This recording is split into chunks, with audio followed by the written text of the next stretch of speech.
right, guys, welcome to Action Living. I'm your host, Sunbrew Brandon, man, right here at Pokes Bar and Grill, 14831 Midway Road, Addison, Texas, every Wednesday night for a little bit of Action Living. Also, Sunbrew's Model Citizens, man, which means we bring in a couple hot girls. Tonight, I got my man on the board. I got Jeff. Hello, Jeff. What's going on, Brandon? How you doing? Long weekend, long week. Just never stops being busy, brother. Yeah. Yeah, you got a little taste of what I do for life and for my job, my real job this weekend, didn't you? Yeah, I would like to comment. I'm glad you brought that up because I really want to comment on that because, you know, as you and I, before we started working together on the bar live, we still kind of ran in the same circles, hanging out. And whenever we were in the circles hanging out, everyone always gave you a hard time. She was like, oh, man, he doesn't work. He just gets hot girls and then puts them up on stage and that's it. Yeah. We were out at No Breaks Required this past Saturday.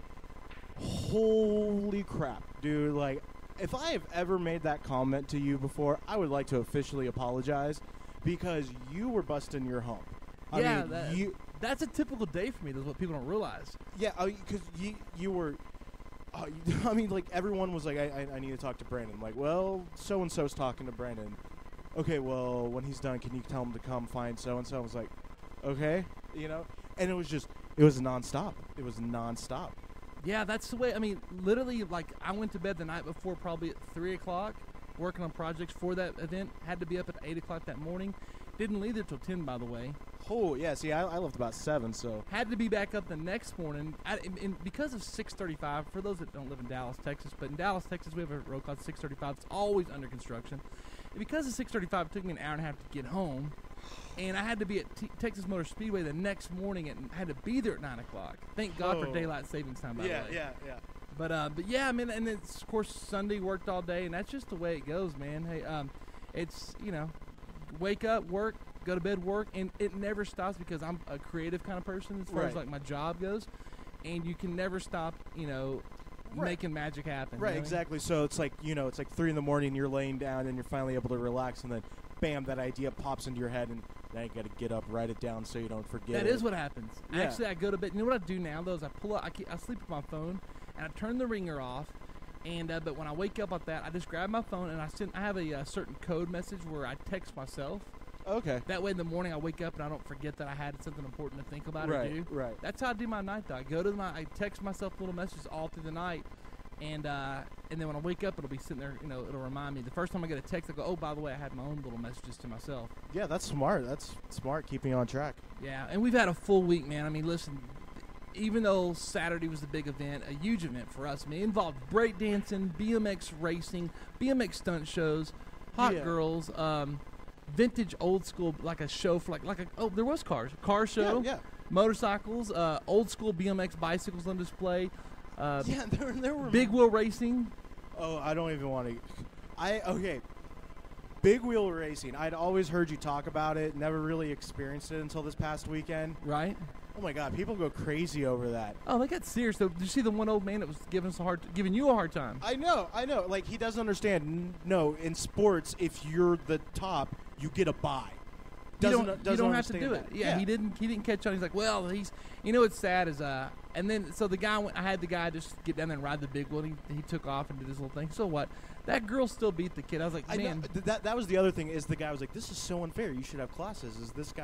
He was like late 20s, early 30s, and this girl was, 12. No more than 15. Right, and she won. The 15-year-old beat the 30-year-old, and I was just like, see, dude, this is what happens when people try to interfere with other people's business, not knowing what all goes into it. Well, did you hear what he said? He goes, let me tell you something, man. I'll bet you money right now that the little kids have just as much advantage as the big guys. No. I was like, man, I'll bet you $5 and I can prove my point. There's a 9-year-old kid that used to kick ass at this sport, and I can prove it. Let's just, no, I don't believe you. Don't believe me. Let's ask around, and I'll get people to verify my story. He wouldn't do that. He wouldn't have no part of that. Right. When he was right, he was all right to talk trash, but then when he was about to get proven wrong, he couldn't handle it. Yeah, I'm like, don't believe my word. Let's just go ask people. This was a big event. We could pay $5,000. People remember it. I know, and sure enough, what happened? The little girl won. The little girl won. Now, I missed that race. I caught the part where it was Jeremy Hot Rod Hodder that was racing in that race against like a 13-year-old, roughly 12-year-old. Yeah, yeah. What happened? Did he get cut off, or how did that happen? He spun out. He spun out. Now, I don't know much about big wheeling and racing in general. So like, no matter what the racing sport is, I cannot catch an eye if it's like dirty racing. And like, I think she had made kind of like an offhanded comment beforehand where she's like, watch it. So like, I think she might have been racing a little bit dirty. Yeah. But is the race they had to do is they had to go up a straightaway and then do 2 laps around a Sunbrew sign and then come back down. On that first turnaround, the first time around the Sunbrew sign, she just got right in front of him, cut him off, so he had to slow down, and then she kind of went a little wide on the first turn. Yeah. And so I think he tried to optimize on that, and his big wheel front tire hit her back tire and spun him out. Oh. But you know what was funny is when he spun out, her family started cheering so loud. I mean, like, you would have thought she was racing for, like $1 million. Well, they were going for something much more valuable, the Titan skate deck for your wall display. And I can tell you, she was so happy. Oh, she was so happy. When she signed up, she's like, so the winner gets that skate deck, right? I'm like, yeah, that's the trophy for first place. And then she came back and she's like, that is. Like, 2 or 3 times, like, yes, if you win first place, that's what you get. Those were a huge hit. For those listening, basically it's a skateboard, but you remove the wheels and they're nice. They're nicely decorated, and they say like first place, whatever. And it's just a deck, and you hang up. Like, have you ever watched Rob Dyrdek's Fantasy Factory? Exactly. It's the same thing on there. He has it on the wall all over the place. But those were hot commodity. Everybody wanted those trophies. I know, and it was actually funny. The girl who won the big wheel race, her dad. All right, her dad was really annoying. Not because of the race or anything, but because you had a skate deck as a trophy for the biggest beer belly. Beer belly, yes. That dude came up to me in under maybe in under an hour came up to me about 5 times. So do you have the sign-up sheet for the beer belly contest? Dude, we're just winging it. I don't know if we're. He hit me like 4 times as well on that. Oh my God! See, I didn't know he had come up to you. Oh yeah. I'm just like, dude. All right, like, I just never seen anybody so proud of being fat. Oh, you ought to see the picture we have of that, man. I wish I could put it up on the screen right now because we have a picture of him receiving. He got the deck. Oh, okay. We gave it to him. It was a crazy day, man. I mean, we had a $2,000 Pro-Am, which, by the way, what you don't realize, I had to help raise all the money for that event. Right. Do sponsorship and all that. So there's a lot of work involved. That was a month-long task. Right. And we give away $2,000 for the Pro-Am, which means professional bikers and amateurs can compete. Okay, I was wondering what the Pro-Am was because I heard pro and I was like, okay, so these guys are professionals, and then I ever heard someone talking, Yeah, and it's a Pro-Am. It's a mixture of the pros and the amateurs. I got you.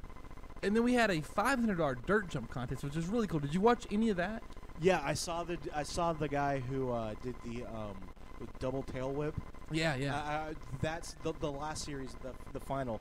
I caught of the jumps, and I gotta say, at first that's kind of like, well, everyone keeps doing tabletops. It gets a little bit repetitive, but then they start going big. I was about to say, is I forget if it was you or one of the track officials came on and was like, all right, 3 minutes left, and then as soon as you said that, bam, here come the big jumps, bam, bam.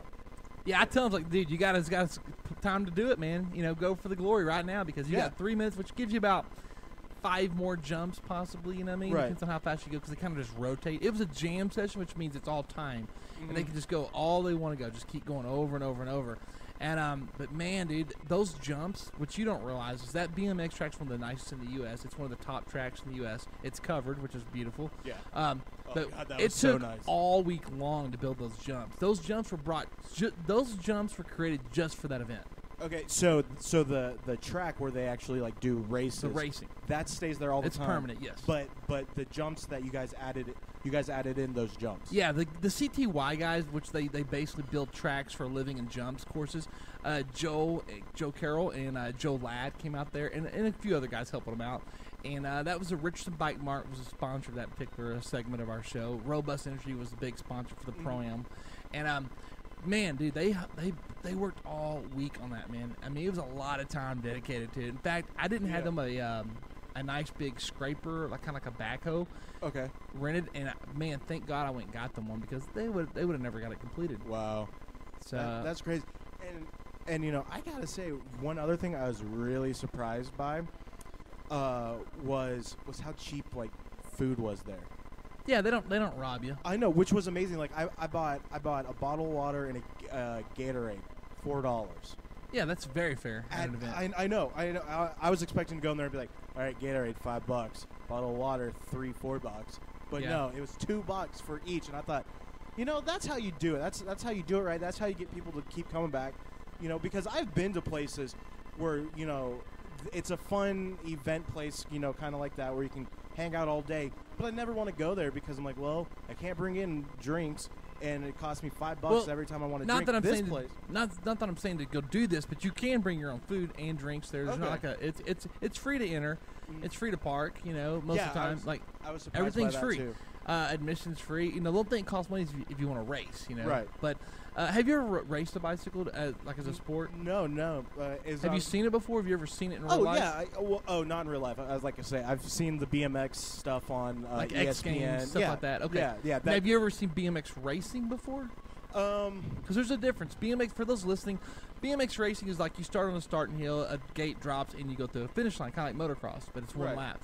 The stuff that's commonly seen on TV is the stuff where they're doing like the tricks, like they're either jumping trails or they're at a skate park and they're back flipping and that kind of stuff. Right. That's freestyle. Yeah, I had seen a couple. The BMX is now in the Olympics, and that's where I've seen the BMX racing and the tricks and all that on ESPN. We're actually tied into the Olympics. Some of my good friends in the 2008, which is where in Beijing it actually debuted. Mikey Day and Donnie Robinson, good friends of mine, got a silver and bronze medal. We threw a big party for them here in Texas. There you go. Wow. But anyway, all right. Well, listen, that was a fun weekend. You kind of saw what goes on in my world away from thebarlive.com. Yeah. And it's never stops. It's chaotic. I know. The best word for it. It's just go. There is no other speed. Just go. Now, let's talk about. Are you into NASCAR at all? I mean, like.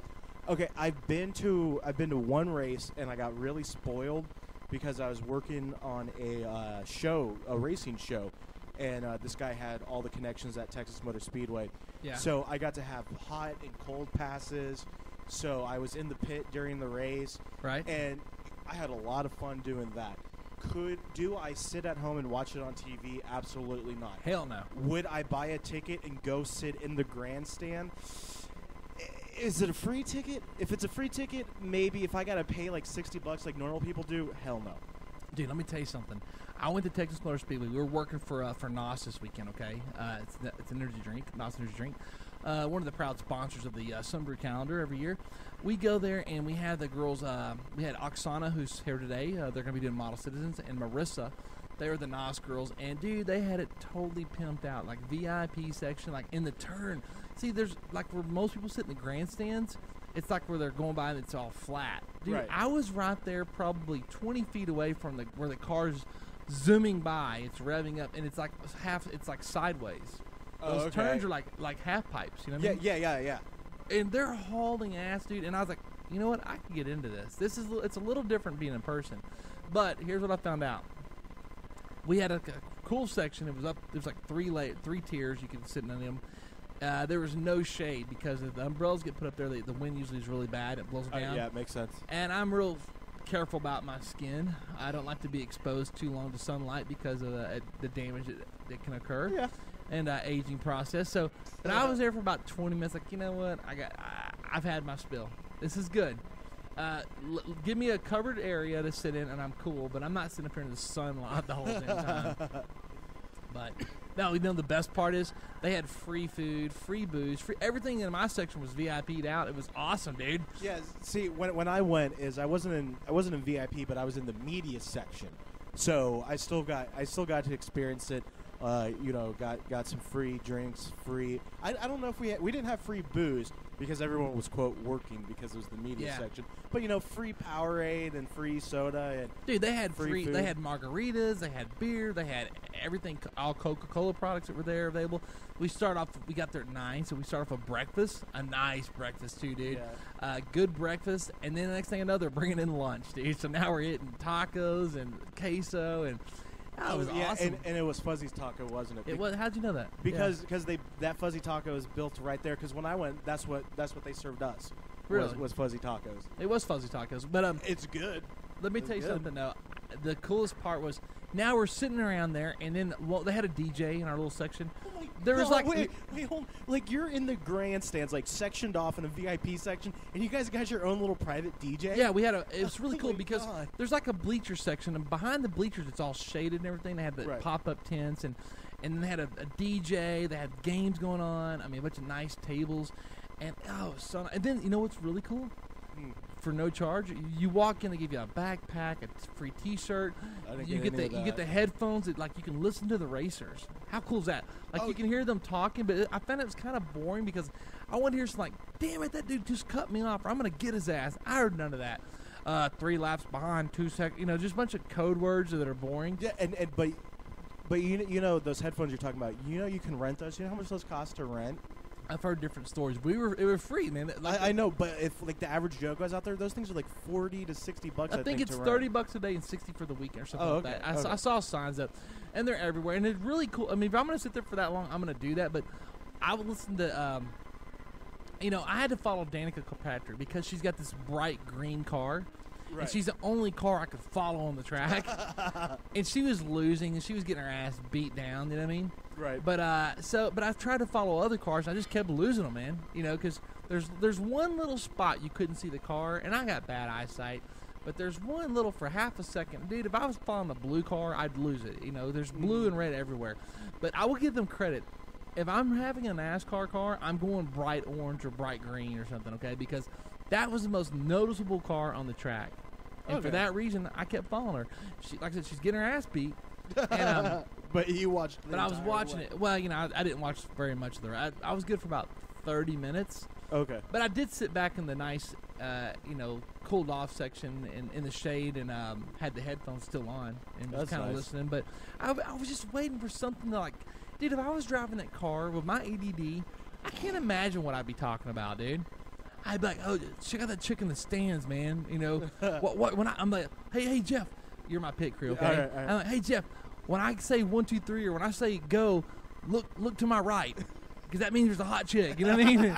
And I'd be like, dude, I'm gonna cut this son of a bitch off. I would be talking about stuff, and none of that was going on. You would be Ricky Bobby from Talladega. Yes, absolutely, I would. It's giving the bird to the other drivers. Now, here's my question. I wonder if they listen to the other drivers. Like, because obviously it'd be easy to do. If my driver's in the race, I might have a guy next to me that's his whole job is to watch the guy because you can adjust what driver you're listening to. Right. His whole job would be to listen to the driver that's next to my driver.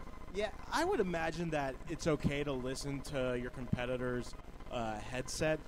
But if not, I guess it's like they have to go on the honor system because that is something that you could hire someone and be like, hey, do you want to go to a free NASCAR event? And then hire your buddy, put him up in the grandstands and have him put on the headphones and be like, all right, just text me whenever you hear something. Or just hold it. They hold the little dry race boards up, the chalkboards. That's how they do it. That's how they communicate. Well, I'm just saying, like, if you're not supposed to, that's what I would do. Is I'd get someone in the grandstands to do it. All right, now here's what I like about NASCAR. First of all, I can't. I go out all the time. I go to the state fair. If I go somewhere, I usually see somebody I know. I mean, because I've grown up in Dallas, lived here my whole life. And and I have a kind of job that puts me out in front of a lot of people at all times. I was really shocked how the whole time at NASCAR, other than the girls that were Sunbrew girls, they were working because I had a few things going on. Speed Zone's out there; they were working. Oh wow, I didn't realize Speed Zone was. You also realize out there. I didn't see one person out there, and I know that there are people out there. I know, not with all those hundreds of thousands of people. I didn't see one person I knew. Other than a friend of mine who called me up and said, hey, I'm here. We purposely met up. I was like, this is really weird. I would think this would be some people out here that I know. Yeah, you're just used to being at a place and randomly running into somebody. Absolutely. And with that many people, you would think NASCAR, I'll tell you what, it's good for Sunbrew. That's our crowd. Those are people that buy T-shirts, man. Like, you go down this little strip, the Midway they call it, I mean, just like the fair. It's nothing but T-shirt sales and stuff for the likeness of Dale Earnhardt Jr. and Jimmy Johnson and all that. Yeah. And I'm like, dude, I got to get involved in this stuff, dude. And I can set up out there. I got several different sponsors that have booths and stuff. But I think we're gonna go NASCAR next year, man. Dude, it would make a lot of sense, and yeah. I mean, is they sell? I mean, geez. I mean, the cars are billboards. I mean, yeah.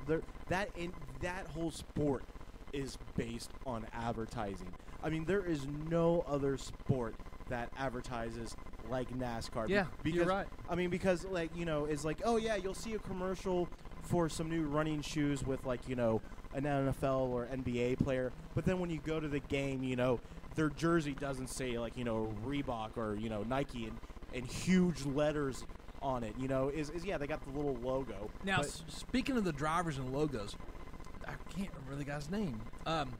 Ricky Stenhouse Jr.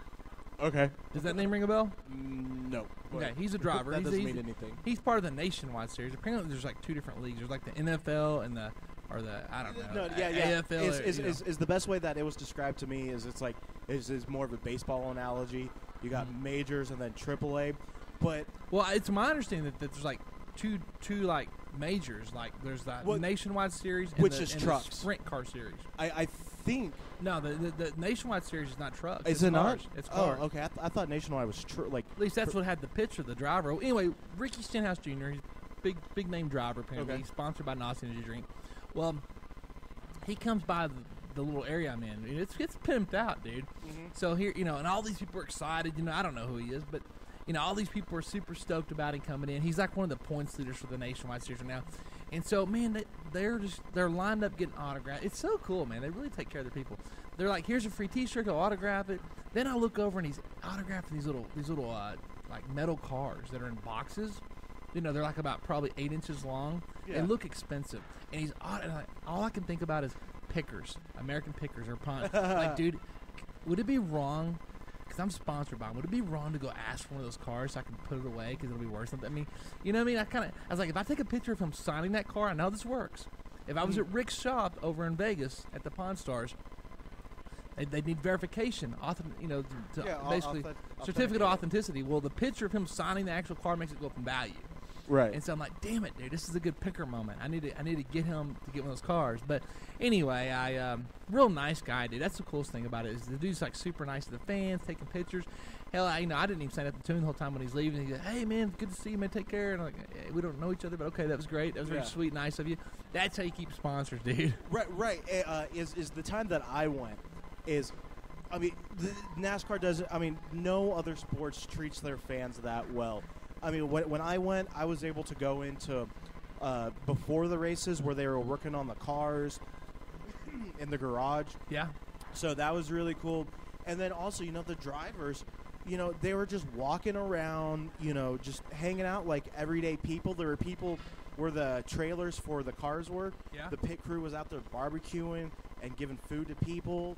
And it was just mind blowing, and of how nice and how accessible, these drivers are. And what's real interesting is there are a couple drivers that are basically a-holes. And, of course there are. And think that they're better and like they don't want to mingle with the fans and all that. But what's real interesting is when I went, the guy I was with, he was like, yeah, that guy, he's one of those drivers. That guy, he's one of those drivers. And then like one of the assos. Yeah, exactly. Okay. And then when they were before the race starts, is they all the drivers come out and they one by one and they say their name and they wave to the crowd. Every single driver that the guy was with said that, oh, he's an asshole driver. He's an asshole.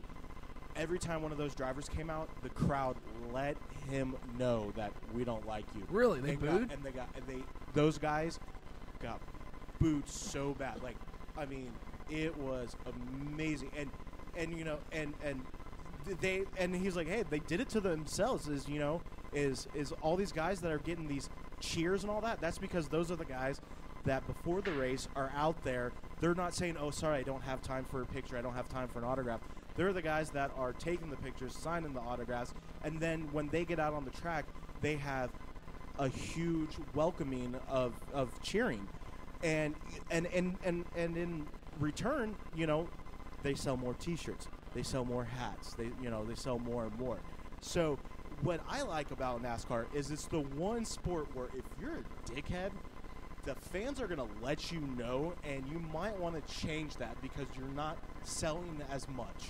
Right. You're not selling as many T-shirts and all that type of stuff. And eventually, if you're a winner, you're going to start losing at some point because you race for 20 years of your life, or, right. For a long time. So at some point, you can't always be winning. Exactly. So, I mean, it comes down to sponsor dollars and people buying your merch. Thought about the merch.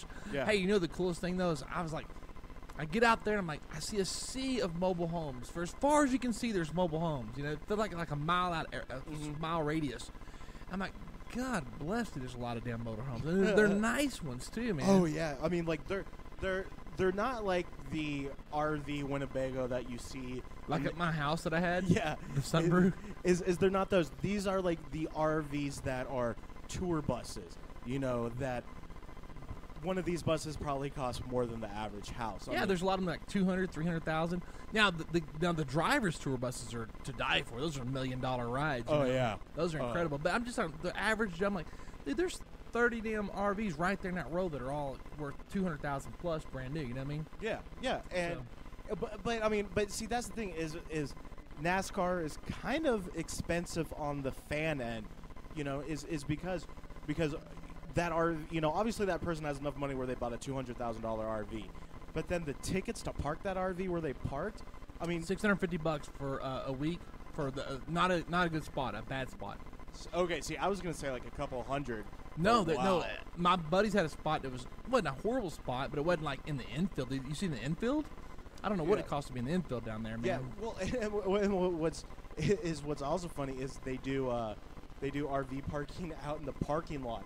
So you can buy a parking spot. That's where my buddy was at. Okay, so you camp there, and then you buy tickets, and you have like a bleacher seat in the stands, and I don't get how they can afford to do it. I mean, yeah, it's a lot of.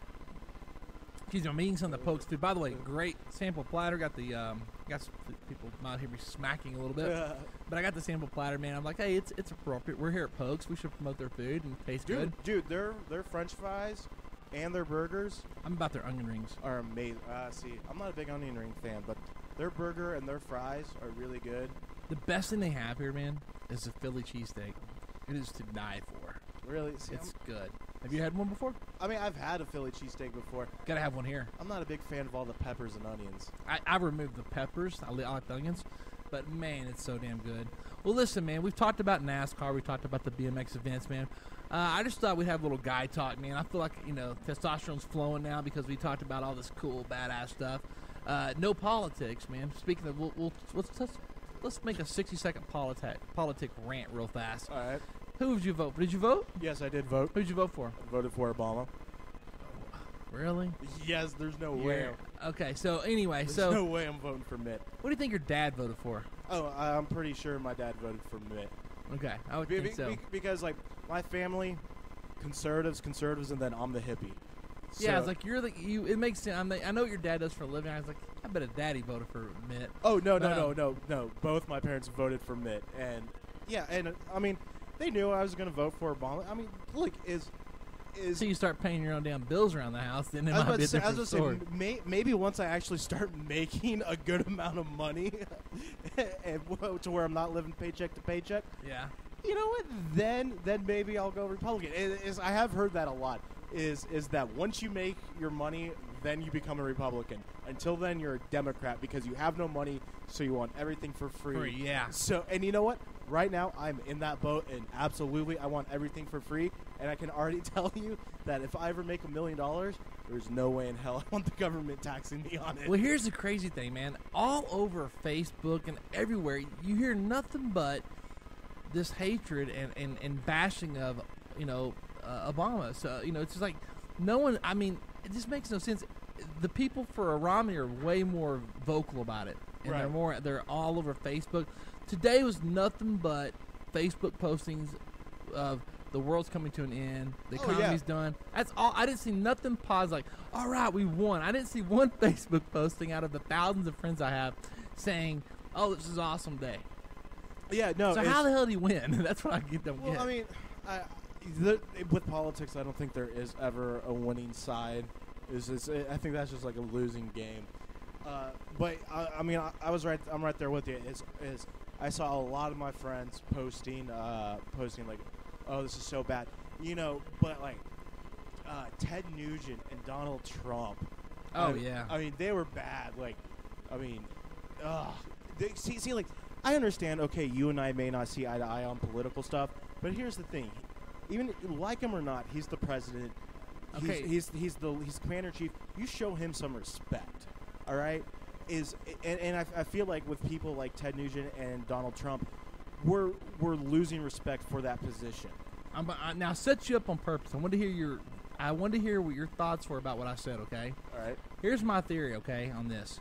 The reason we don't hear a bunch of stuff about the president, how great it is that he won, and how all this stuff's going on, you know, because the people that voted for him are slackers.